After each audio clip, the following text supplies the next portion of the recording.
నమస్కారం. ఏర్పడిన తాజా వార్త. మెగాస్టార్ చిరంజీవికి అధిష్టానం ఒక ప్రత్యేకమైనటువంటి హోదాను కల్పించడం అయితే జరిగింది.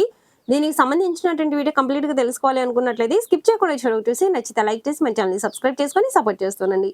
ఏపీ బ్రాండ్ అంబాసిడర్‌గా చిరంజీవి క్లారిటీ ఇచ్చిన మెగాస్టార్ టీమ్. ఆంధ్రప్రదేశ్ అధికార బ్రాండ్ అంబాసిడర్‌గా మెగాస్టార్ చిరంజీవిని ప్రభుత్వం నియమించబోతుందంటూ పెద్ద ఎత్తున జరుగుతున్న ప్రచార విషయంలో చిరంజీవి టీం స్పందించడం అయితే జరిగింది.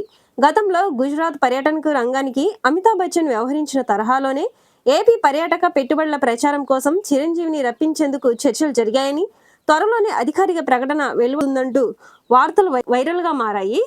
ఈ వార్తలపైన మెగాస్టార్ చిరంజీవి టీం స్పందిస్తూ పూర్తి స్పష్టతనిచ్చింది.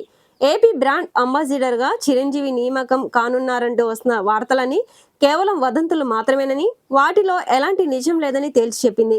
ఇటువంటి నిర్ధారణ లేని అసత్య ప్రచారాలను ఎవరు నమ్మవద్దని సోషల్ మీడియా వేదికగా షేర్ చేస్తూ ప్రచారం చేయవద్దని మెగా అభిమానులకు, సాధారణ ప్రజలకు స్పష్టమైన విజ్ఞప్తి చేసింది. వాస్తవానికి ఏపీలో కూటమి ప్రభుత్వం అధికారంలోకి వచ్చినప్పటి నుంచి చలనచిత్ర పరిశ్రమ అభివృద్ధి, ఇతర సాంస్కృతిక కార్యక్రమాల విషయంలో సినీ ప్రముఖులతో పవన్ కళ్యాణ్, చంద్రబాబులు చర్చలైతే జరుపుతున్నారు.